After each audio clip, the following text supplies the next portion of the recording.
Ang kwentong ito ay hango sa totoong buhay. Karanasan ito ni Caspian at ng kanyang mga kaibigan. Taong 1968, Capiz.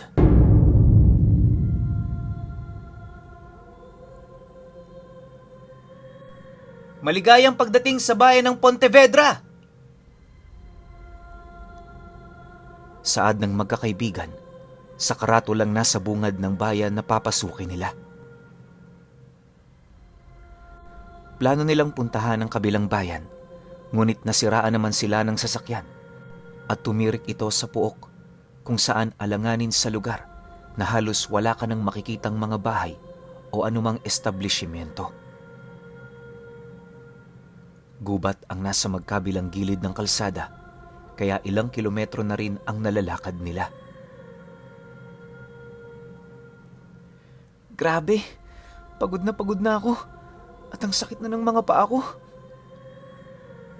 Wika ng binatang si Arthur, tsaka kumapit sa balikat ng kaibigang si Caspian.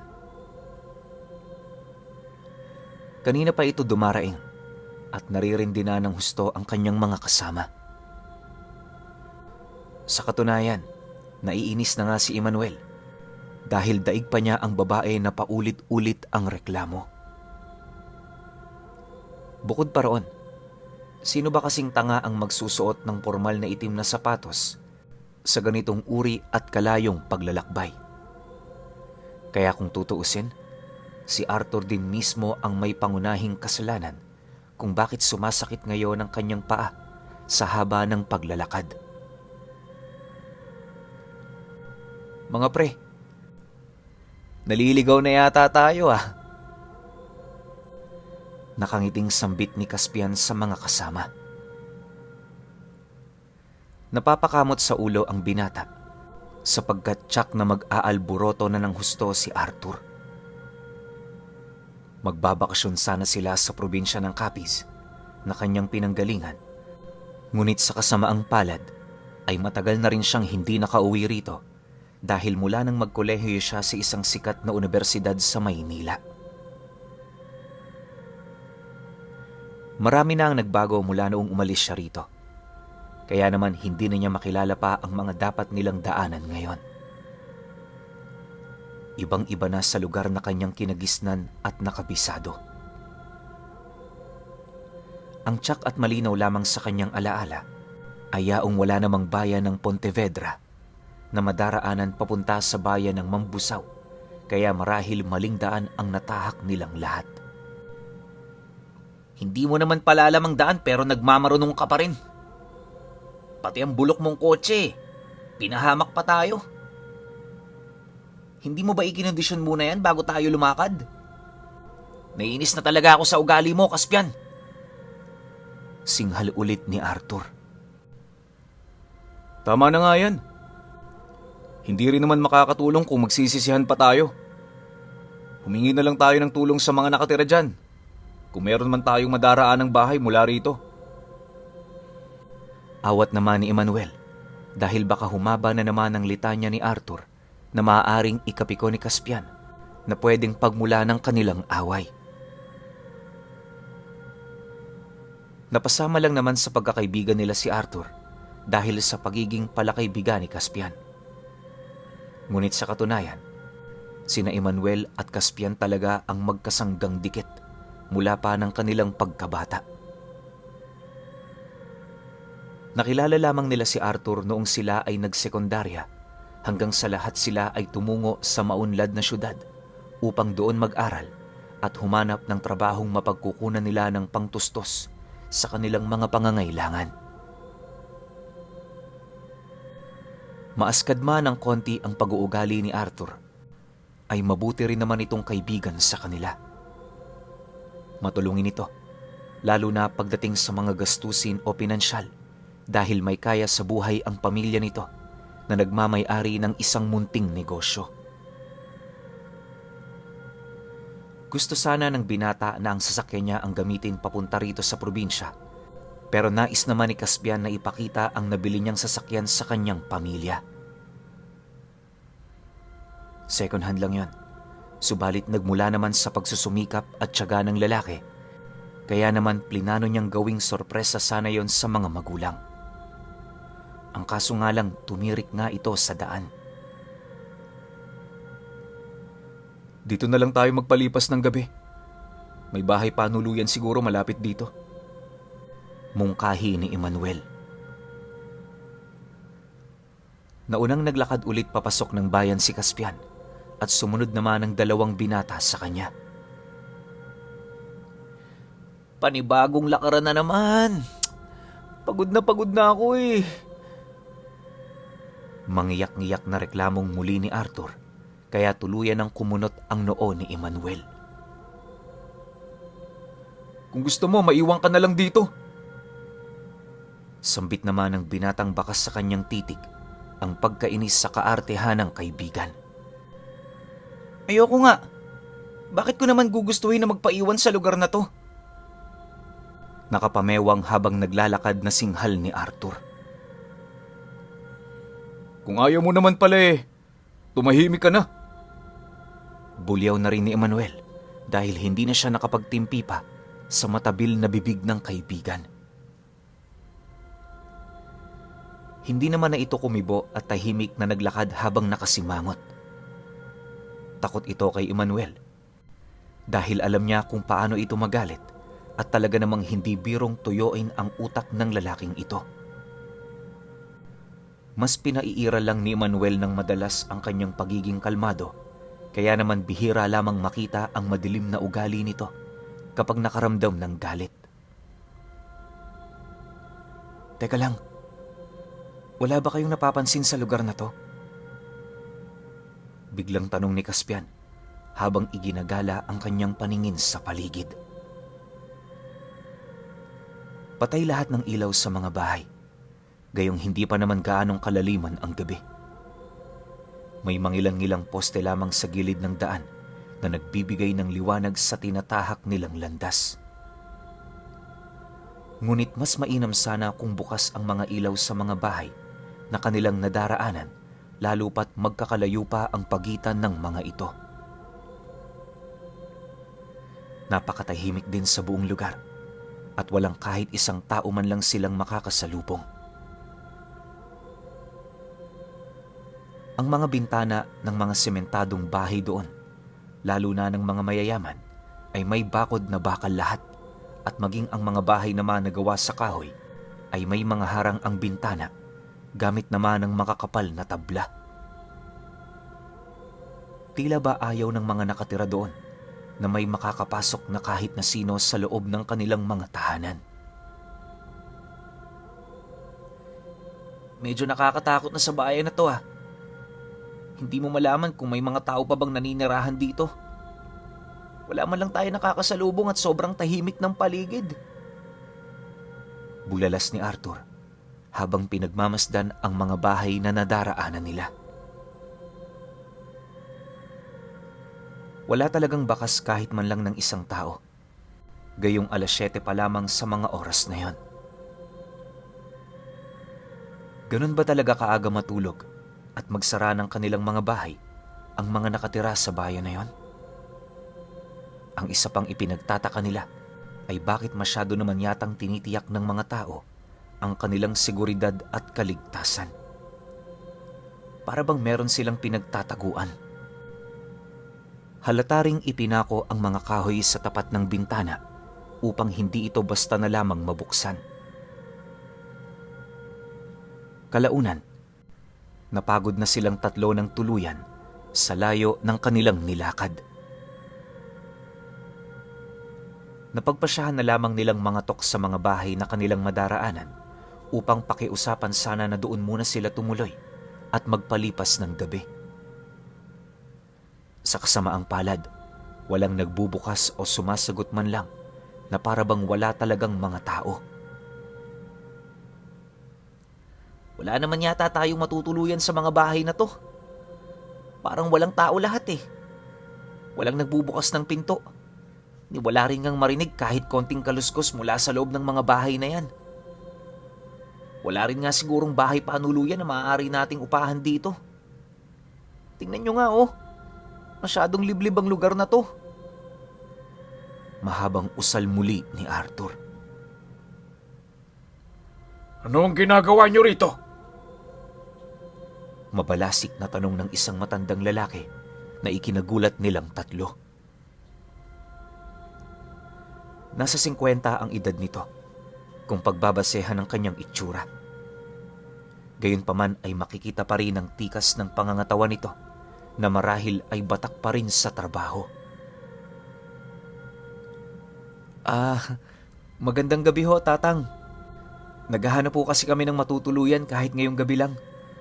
Nasiraan po kasi kami sa kabilang bayan pa lang eh. Malayo na po ang nilakad namin at pagod na ho kami. Maaari ho kayang sa bahay niyo na lang kami makituloy, Tatang?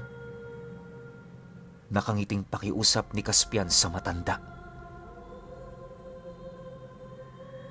Magbabayad naman po kami para sa isang gabi. Tapos bukas aalis din kami kaagad.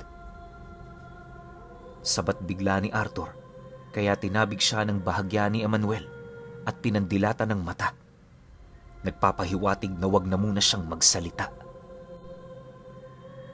Umalis na kayo rito. Hindi niyo alam kung ano itong bayan na pinapasok ninyo. Galit na wika ng matanda bago sila itaboy papalayo. Malayo na po ang nilakad namin, Tatang. Gabi na at pagod na ho kami. Magbabayad kami kahit magkano. Basta patuloy nyo lang kami ng isang gabi. Pasinghal na pakiusap ni Arthur. Hindi na nagpatumpik-tumpik pang maglabas ng pera si Arthur. Pipigilan sana ni Caspian ang kaibigan dahil baka mainsulto ang matanda sa ginagawa nito. Pero huli na, dahil nailabas na ni Arthur ang lilibuhing pera mula sa kanyang makapal na pitaka. Umalis na kayo! Napakalagalag talaga ninyong mga kabataan sa panahon ngayon. Umalis na kayo rito kung ayaw ninyong mapahamak. Babala ng matanda bago sila iwan. Mabilis itong naglakad papalayo at sumuot papasok sa kakahuyan kung saan naroon ang tirahan niya. Napakawalang kwenta naman pala ng mga nakatira rito. Mga walang puso. Sigaw ni Arthur na mabilis na tinampal ni Caspian ang bibig. Gusto mo bang mapaaway tayo rito? Napipiko na ring asik ni Caspian sa binata. Teka lang mga pre, naiihina ako eh. Dito muna kayo ha. Sambit ni Emmanuel at mabilis na humanap ng medyo tagong lugar para mairaos ang namimigat na pantog. Bahagyang lumayo si Emmanuel ng pwesto mula sa mga kasama dahil tsak na pagtatawanan siya nitong dalawa niyang kaibigan. Ito kasi ang unang beses niyang umihi sa tabi-tabi.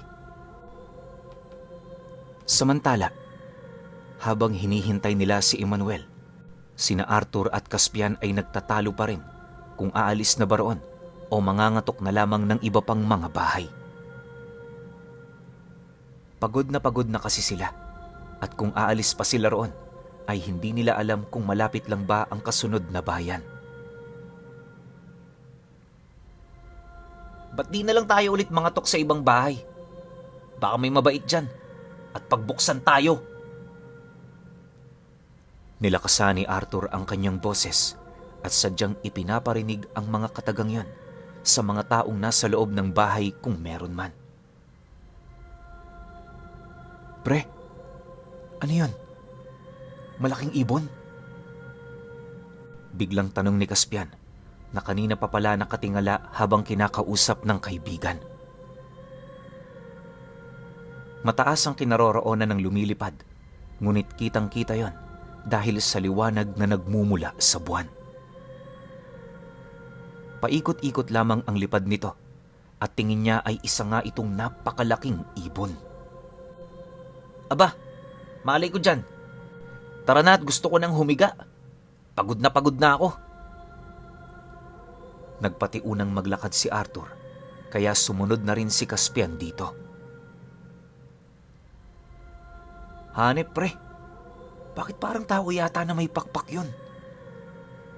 Muli ay bulalas ni Caspian na nananatili pa ring nakatingala kahit na naglalakad. Mas bumaba ng konti ang lipad ng kanyang tinutukoy na nilalang, kaya naaninag niya ang porma at wangis nito. Natatawang tumingala si Arthur dahil sa sinabi ng kaibigan. Sino namang taong lilipad ng ganyang kataas? Nahihibang ka na ba dahil sa pagod? Patawa-tawa pa ang binatang si Arthur habang nagsasalita, ngunit natigilan din ng pagmasdan ang tinutukoy ni Caspian. Pre, mukhang hindi yata maganda ang pakiramdam ko dyan, ha? Umalis na tayo rito. Bulong ni Arthur na ngayon ay bakas na sa tinig ang kaba, tsaka siya naglakad ng mabilis. Mas mainam siguro kung dun tayo sa mga puno dumaan. Kitang-kita kasi tayo rito eh. Suhestyon ni Caspian. Halata rin ang takot sa boses nito. Alam mo pre, tama ka. Kailangan nating magmadali. Natatarantang sambit ni Arthur. Mas mababa na kasi ang kinaroroonan ng nakita nilang nilalang na lumilipad. Kaya naman mas naaninag niya pa ng husto ang itsura nito. Kakaiba dahil para itong taong paniki. Tumakbo sila ni Arthur papasok sa kakahuyan. Nakasalubong na nila roon si Emmanuel at nagtaka ito sa ikinikilos ng mga kasama. Oh, anong nangyari sa inyo? Nagtatakang tanong ni Emmanuel, pero hinigit lamang siya ni Caspian, kaya napatakbo na rin siya sa loob ng kakahuyan. Medyo nakakatakot doon dahil maraming ligaw na halaman at maaaring may ahas na bigla na lamang manuklaw, ngunit hindi niya naman masaway ang mga kasama niya na mabilis at tuloy-tuloy na naglalakad. Hoy! Ano bang nangyayari? Tanong muli ni Emmanuel. Shh! Sabay at iisang sagot ng dalawa niyang kaibigan. May narinig kasi silang pumapagaspas mula sa itaas ng mga puno sa tapat mismo ng kanilang kinaroroonan. Huminto silang tatlo sa pagtakbo at nakiramdam sa paligid. Ano ba kasi ang nangyayari? Seryosong tanong na ni Emmanuel sa ikatlong pagkakataon. Kapag ganito ang tono niya, alam na nilang malapit na itong maubusan ng pasensya. Hindi rin namin alam. Basta ang pakiramdam namin ni Caspian ay hindi tayo ligtas sa mga oras na to. Tugon ni Arthur. May taong paniki na umaaligid sa atin. Sabat naman ni Caspian para mas malinawan ng konti ang kaibigan. Natawa naman si Emmanuel sa sinabi ni Caspian. Taong paniki? Meron bang ganun? Papiloso pong tanong ni Manuel. May nakita silang bahay sa hindi kalayuan. Mukhang yon ang tirahan ng matandang nakausap nila kanina dahil yon ang direksyong tinahak nito. Gawa sa kahoy ang bahay. Maliit lang ito ngunit maaari ng masilungan at pagpalipasan ng magdamag. Yun lang din ang bukod tanging bahay na may maaaninag na nakasinding gasera sa mga oras na yon. Doon pumunta ang magkakaibigan. Kumatok sila sa pintuan at nagulat sila sa nagbukas nito. Tama nga ang kanilang hinala na naroon naninirahan yung matanda. Kayo na naman. Hindi ba't sinabi kong umalis na kayo sa lugar na ito?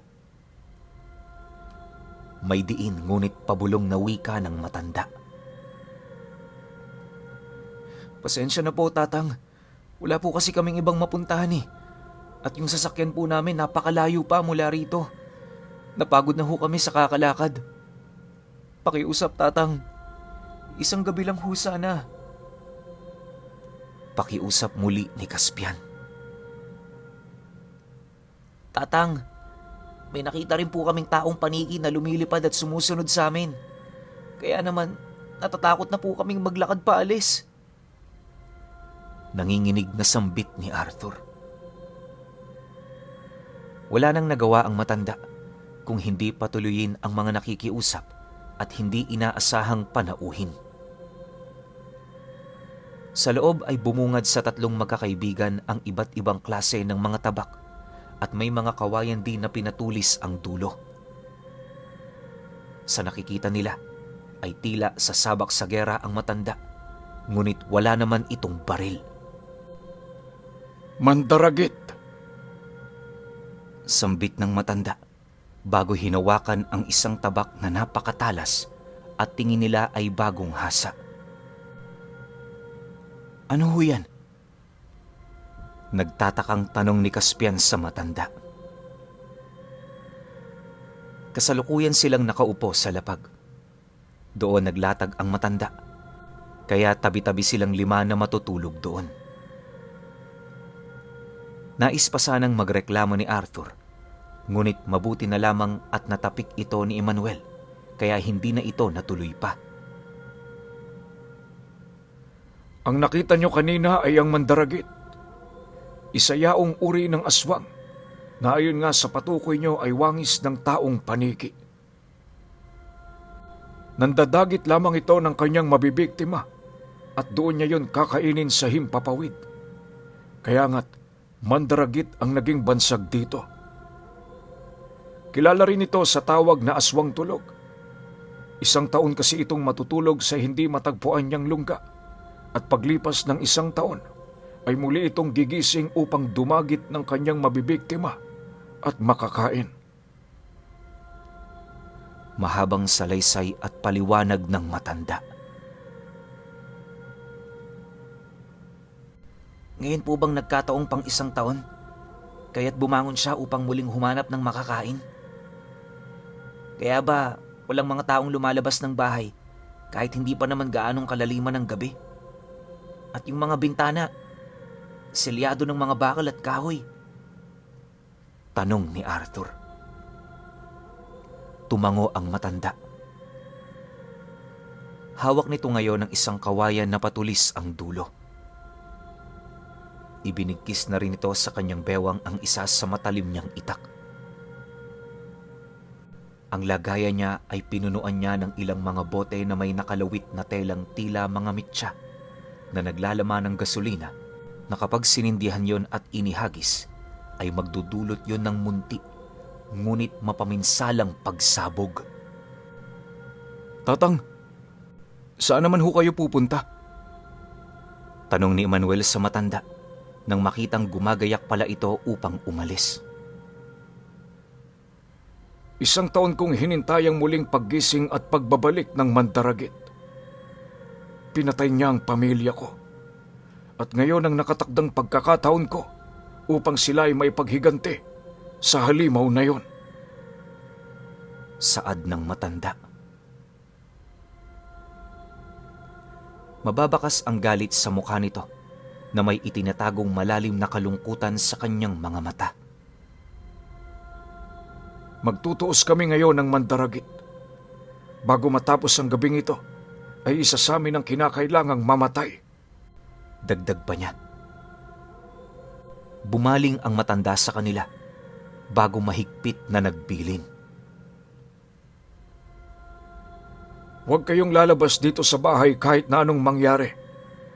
Siguruhin ninyong sarado ang lahat ng bintana, pati na rin ang pinto. Sa gabi nananalakay ang mandaragit, kaya dapat ay mag-ingat kayo ng husto. Manatili kayong buhay, nang sa gayoy, pagsapit ng umaga, ay maaari nyo nang ipagpatuloy ang inyong lakad at makauwi na rin kayo ng ligtas sa inyong mga pamilya. Mahabang habili ng matanda sa tatlong magkaibigan. Mabilis na lumabas ng bahay ang matanda. Hindi na nila ito napigilan pa sapagkat halata namang desidido itong kitila ng buhay ang halimaw na umubos sa kanyang pamilya. Nakasabit sa dingding ang larawan ng pamilya ng matanda. Kung pagmamasdan ay hindi pa naman gaano katandaan ang asawa nito at masyado pang musmus ang dalawa niyang anak. Kaya't nakalulungkot ding isipin na tanging yaong matandang lalaki lamang ang nag-iisang nakaligtas at natirang buhay. Marahil ay napakabigat nun sa kanyang kalooban, dahilan upang mag-alab ang kanyang damdamin na patayin din ang salot na mandaragit. Ang init naman dito. Sambit ni Emmanuel. Tumayo ito at tumungo sa pinto. Agad naman itong hinarangan ni Caspian. Emmanuel, bili ni Tatang na kahit anong mangyari huwag tayong lalabas. Paalala niya, ngunit patawa-tawa lamang ang kaibigan. Hindi kasi ito naniniwala sa mga multo, engkanto, aswang, at kung ano-ano pang masasamang elemento. Idagdag mo pang wala kanina si Emmanuel nang mapagmasdan ni na Caspian at Arthur ang sinasabing mandaragit. Magpapaniwala ka ron eh. Mukhang may saltik sa utak ng matandang yun. Alam mo, mula pa noon ay hindi ako nagpapaniwala sa mga ganyang bagay. Tugon ng binata. Natatawang tinabig ni Emmanuel si Caspian, tsaka binuksan ang pinto. Pre, ano ka ba? Paano mo ipapaliwanag ang takot ng mga nakatira sa bayan na to? Tingnan mo nga. Maaga pa lang ay talaga nakakubli na sila sa loob ng kanilang mga tirahan. At wala silang pakialam kung sino man o anumang nilalang ang nasa labas pa. Manatili lamang silang ligtas. Bulyaw ni Arthur matapos sundan si Emmanuel upang hikayatin itong pumasok muli sa loob. Mukhang sa matandang may saltik na yun sila takot at hindi sa kung anong mandaragit. Nakangising sagot naman ni Emmanuel. Tumingala si Emmanuel at buong lakas na sumigaw. Mandaragit! Halika't dagitin mo ako! Gusto mo ba ng makakain? Baka ikaw ang gawin kong pulutan. Tutal, mukha ka namang paniki. Tumingin siya sa mga kasamang nasa loob ng bahay. Tapos nakangisi niyang ibinuka ang kanyang mga kamay. Ano? Wala naman, hindi ba? Mga duwag. Patawa-tawang sambit ni Emmanuel. Ang mga kaibigan niyang nasa loob ng bahay ay natulala sa kanya, kaya naman mas lalo niya pang pinagtawanan ang mga ito. Pre, Nanginginig ang boses na tawag sa kanya ni Arthur. May nais itong sabihin ngunit hindi niya magawa. At nangingibabaw ang takot sa ekspresyon ng kanyang muka. Nanlaki ang kanyang mga mata habang nakatitig sa nilalang na nasa likuran ng kaibigan. Lumingon si Emmanuel upang tingnan ang kinakatakutan nito. Nanindig ang kanyang mga balahibo dahil sa nasilayan. Isang itim at mabalahibong nilalang ang nalingunan niya. Dilat na dilat sa laki ang mga namumulang mata ng mandaragit. Ibinuka nito ang mga pakpak bago siya sinakal, gamit ang mga kamay nito at mabilis na lumipad paitaas. Pilit na tinatanggal ni Emmanuel ang kamay ng mandaragit mula sa kanyang leeg, ngunit lalo lamang yung humigpit at nararamdaman niya rin ang pagbao ng mahaba at matalim nitong kuko. Bumaon ang mahabang kuko nito sa katawan ni Emmanuel. Pilit niyang nilingon sa baba ang mga kaibigan niyang natakot sa bilis ng mga pangyayari. Nakarinig siya ng tila nababanat na balat at isang pag-angil na tila ba mabangis na hayop. Nilingon niya ang mandaragit at nakumpirmang dito nang gagaling ang tunog. Ibinuka nito ang bibig na tila ba sinusukat ang laki ng kanyang ulo kung magkakasya ba ito. Kitang-kita ni Manuel ang matatalas nitong ngipin at langhap din niya ang nakakasulasok na amoy mula sa bibig nito. Mga pre!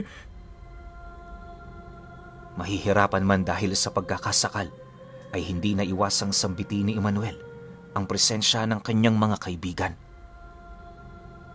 Umaasa siyang kahit imposible ay matutulungan siya ng mga ito. Sa kabilang banda naman ay tila papanawa ng ulirat sina Caspin at Arthur sa mga sumunod nilang nasaksihan. Sinakmal ng mandaragit ang ulo ng binata at ninuya ito na parabang napakasarap na pagkain. Dinig pa niya ang paglagutok ng bungo nito habang nadudurog sa sarili niyang bunganga. Emmanuel!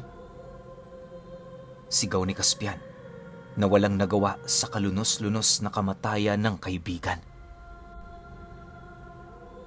Hindi napigilan ni Caspian ang mapaluhod sa panghihina dahil sa kanyang nasaksihan. Kahit nakakaramdam ng takot, ay mabilis siyang tinulungan ni Arthur at itinayo bago patakbong pumasok sa loob ng bahay. Isinarado nila ang pinto at nilagyan ng maraming harang. Pati ang mga bintana ay tiniyak nilang nakasaradong mabuti. Matapos yun ay napatulala na lamang muli ang dalawa dahil sa sinapit ni Emmanuel ng gabing yon. Maya-maya pa ay nakarinig sila ng lagabog mula sa labas ng pinto, kaya't kaagad silang napatayo at umatras. Kumuha si Caspian ng kawayang may patulis ang dulo at itinutok yon sa pinanggalingan ng kalabog. Mabilis lang palang nakain ng mandaragit ang kanyang unang biktima, kaya't mabilis itong bumalik sa lugar kung saan siya nakakuha ng pagkain niya kanina. Pilit binubuksan ng halimaw ang pintuan ng bahay. Sa laki ng katawan niya, ay malapit na niya itong masira, kaya ginamit naman niya ang mahaba at matatalas na kuko upang tuluyang mawasak ang pinto. Hoy mandaragit! Ako ang harapin mo! Pagbabayaran mo ang pagpatay sa pamilya ko! Biglang sigaw ng matandang lalaki sa di kalayuan mula sa likuran ng halimaw.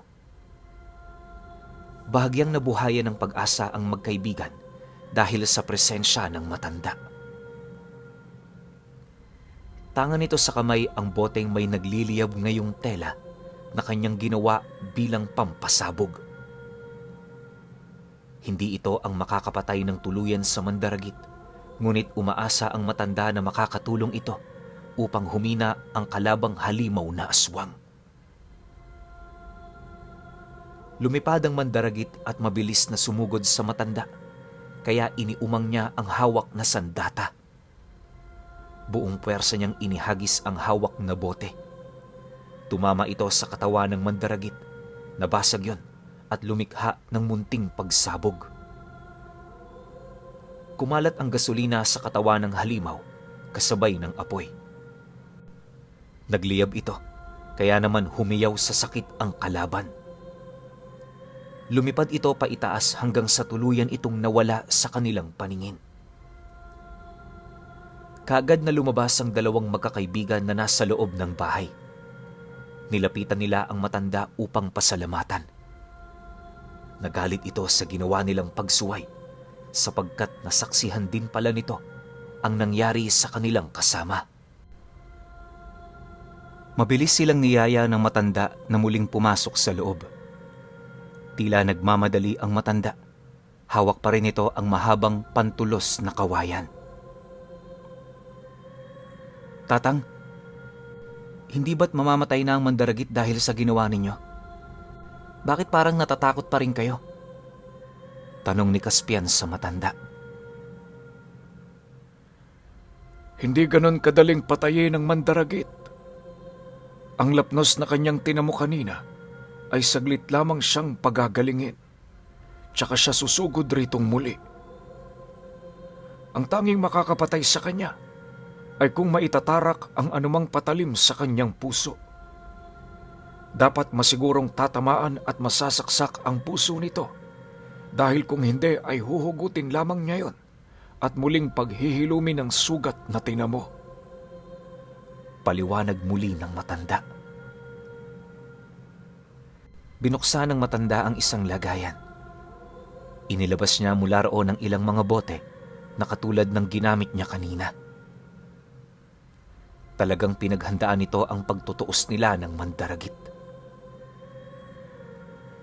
Sasama ako sa laban ninyo, Tatang. Presenta ni Caspian, kaya agad na nanlaki ang mga mata ni Arthur. Caspian, naiibang ka na ba? Halimaw ang makakalaban ninyo. Sabat nito matapos hilahin ang balikat ng kaibigan upang iharap sa kanya. Pre, mas maiging dumito na lamang tayo sa loob. Dagdag pa ni Arthur at halata ang takot sa mukha nito. Kahit kailan talaga, Arthur, napakaduwag mo. Napapailing na wika ni Caspian habang tinatapunan ng mapanuring titig ang kaibigan. Matalik nating kaibigan si Emmanuel. Itinuring ko na siyang kapatid at isa ka rin sa mga natulungan niya. Oo, madalas kayong magtalo dahil sa maaksad na ugali mo. Pero para sa akin, isa siyang tunay at mabuting kaibigan. Dagdag pa nito, bago dinampot muli ang kawayan na kanyang tangan kanina bago mawasak ng mandaragit ang pintuan. Kumuha na rin si Caspian ng boteng may gasolina at mitya. Dapat ay makinig ka sa kasama mo. Hindi madali ang gagawin nating pagpatay sa mandaragit. Maaring tayong sunod niyang biktima at mapatay, iho. Sabat naman ng matandang lalaki, tsaka ito tumayo. Pinatay ng aswang na yon ang kaibigan ko. Hindi ko yun basta matatanggap, lalo na't hindi ko rin yun basta maipapaliwanag sa kanyang pamilya na hindi rin naniniwala sa mga ganoong nilalang.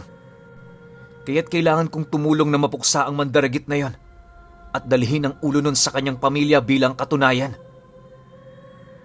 Pagmamatigas ni Caspian. Tila nahimasmasan din si Arthur dahil sa tinura ng kaibigan. Hindi nga naman nila yun basta masasabi sa pamilya ni Emmanuel, dahil sa pamilya nun ay alamat at kwento-kwento lamang ang mga aswang, pati na rin ang iba pang mga nilalang na gaya nito. Sasama ako, pre. Biglang saad ni Arthur. Kung gayon ay wala na tayong dapat sayanging oras at kailangan nating magplano. Anumang oras ay maaari nang bumalik at sumakay muli ang mandaragit. Isa sa inyong sasama sa akin at magsisilbing bitag laban sa halimaw. Ang isa naman ay kinakailangang mabilis tumakbo upang siyang gawing pain na magpapahabol doon. Ang tanong, sino sa inyong sasama sa akin at sino rin ang magsisilbing patibong na hahabulin ng mandaragit? Tanong ng matanda. Nagkatitigan ng magkaibigan. Subalit mabilis pa rin na tumugon si Caspian. Ako na ang magsisilbing pain. Magdadala na lamang ako ng tabak bilang pandepensa. Binabantayan ko noon ang kawan ng aking ama, kaya't sanay rin ako makipagbuno sa mga mabangis na hayop na sumasalakay. Sapat naman siguro yon upang maipagtanggol ko rin ang aking sarili. Sakali mang abutin ako ng mandaragit. Mungkahi ni Caspian. Mabuti naman kung ganon. Ako na ang bahalang makipagbuno sa halimaw kung madala mo siya sa aming pwesto. Ikaw, iho, dalhin mo ang kawayang patulis ang dulo at kapag nakakuha ka na ng tamang tiyempo, itarak mo yon sa dibdib ng mandaragit. Tiyakin mong tatamaan ito ang kanyang puso upang mamatay ito. Bili naman ng matandang lalaki kay Arthur. Tumango ang binata. Mabilis nilang inihanda ang mga sarili. Pumwesto ang matanda at si Arthur sa di kalayuan at nagtago sa nagtataas ang mga puno habang naiwan naman sa loob ng bahay si Caspian. Inabangan nilang tatlo ang muling pagsalakay ng halimaw. Ilang sandali pa ay narinig na nila ang pagaspas ng pakpak ng halimaw na aswang. Kaagad na lumabas si Caspian upang tawagin ang atensyon ng mandaragit. Hoy mandaragit! Nandito ako! Sigaw niya. Nang matanaw siya ng halimaw ay bumulusok ito paibaba sa kinaroroonan ng binata. Yun naman ang nagsilbing hudyat upang buong lakas niyang simula ng pagtakbo ng kaybilis patungo sa pinagtataguan ng matanda at ni Arthur na tuluyang papatay sa halimaw. Nang malapit na siya sa kanilang pinagkukublian, ay natisod siya sa isang malaking ugat na puno na nakaharang sa kanyang daan. Susubukan niya pa sanang tumayo, ngunit namataan niyang malapit na rin siyang abutan ng lumipad na halimaw. Mabilis siyang kumilos at iwinasiwas ang dala niyang tabak nang nasa harapan niya na ang mandaragit. Tinamaan ito sa balikat at napahiyaw nang tuluyang bumagsak sa lupa matapos mataga ng binata.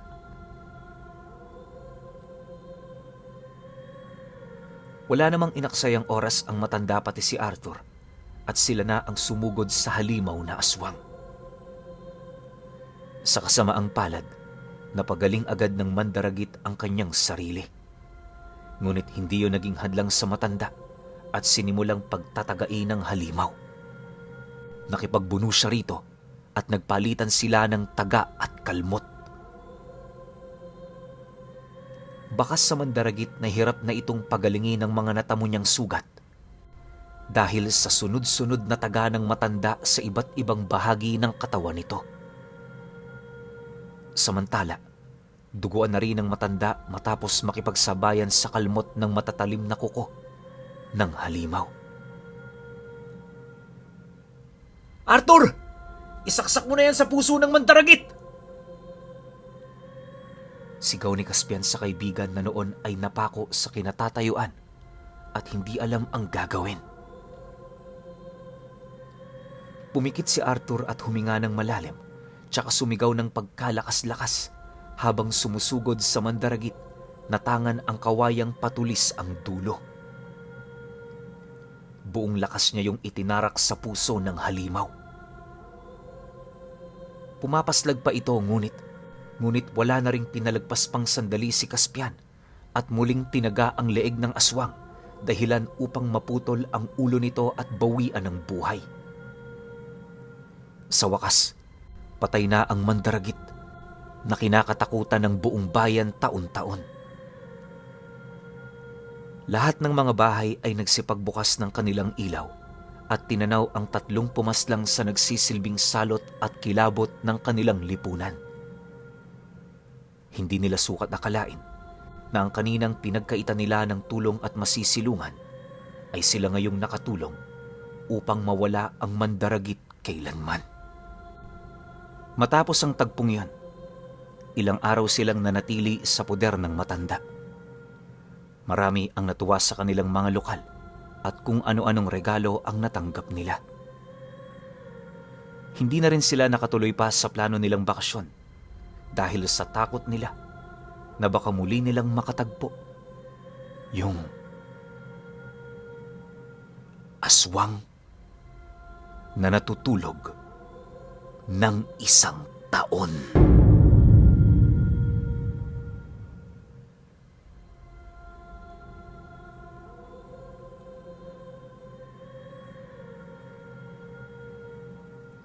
Okay. Opinion ko sa kwento. Sorry meron akong hindi nabasang part dito sa kwento na to na kung paano nila naitawid yung sasakyan, no? Kasi yung kotse na yun galing talagang Maynila. Tapos parang may port o pier silang pinuntahan. Kasi ang labo maliliit yung letra kaya inisip ko di siya importanteng part. Pero yun lang naman yun, parang mga 100 to 200 words lang. Pinaliwanag lang dun sa hindi ko nabasa na kung paano nakarating yung sasakyan nila mula Maynila hanggang Capiz. Tapos Natagtag yung kotse siguro dun sa lancha na sinasakyan, kaya nagkanda leche-leche yung kotse. Tapos yun nga, dito sa kwento natin, ngayon ko lang nalaman na isang beses lang pala sa isang taon kumakain yung mandaragit. Kasi kung mapapansin ninyo, may mga kwento tayo, ito lang, parang last 2 weeks, tungkol sa mandaragit. Iba rin no? Siguro itong mandaragit, marami rin tong sanga ng klase. 'Di ba? Hindi lang pag sinabing mandaragit, yun na siya. Pag sinabing mandaragit, may iba pang klase yan. Kasi nga, tulad ng ibang aswang, 'di ba? May kanya-kanya tayong kategorya. Dito sa mandaragit siguro may ganun. Merong nag-hibernate ng isang taon, pero after niya magpahinga, grabe naman siya kung mamalasa. Grabe naman siya kung manalasa ng mga ordinaryong tao. Tas may mandaragit naman na siguro weekly o araw-araw din kumakain. Depende siguro, di ba? Kaso lang, wala tayong sapat na impormasyon para sa ganitong klase ng nilalang. Kasi bibihira yung mag-send ng kwento tungkol sa mandaragit. Ngayon nga lang tayo nagkaroon ng 3 sunod-sunod Tapos magkakaiba pa yung galaw. Lalo pa to sa pinaka-latest natin na kwento na yun nga, isang beses sa isang taon kung kumain sila, tapos buong taon silang tulog. Isipin niyo, talo pa yung anaconda. 'Di ba? Pero kung kumain sila, grabe kasi hindi pa nakontento sa isa. No? Pero sa kwento na to, maraming part na may question mark ako, tsaka ang bitin niya. Yung bakasyon na udlot, doon na lang natira, doon na lang sila naiwan doon sa lugar ng matanda. Pero feeling ko malapit na sila. Kaso lang siguro, di na nga nila tinuloy dahil sa sobrang takot nila. Tsaka yung kaya makipagsabayan na itong dalawang ordinaryong tao sa isang napakalakas na aswang na mandaragit. Though may tulong naman, di naman sinabi kasi kung albularyo o manggagamot yung matanda basta may mga sandata lang siya tapos gusto niyang gantihan yung mandaragit dahil nga sa sinapit ng pamilya niya. Pero overall, tuwang-tuwa ako sa kwento, sobrang maaksyon, ang ganda, nakakalungkot lang kasi may mga namatay. Pero kayo, kung may opinion kayo sa kwentong ito, comment nyo lang sa baba. Yun lang, hanggang sa susunod na kwento. Salamat.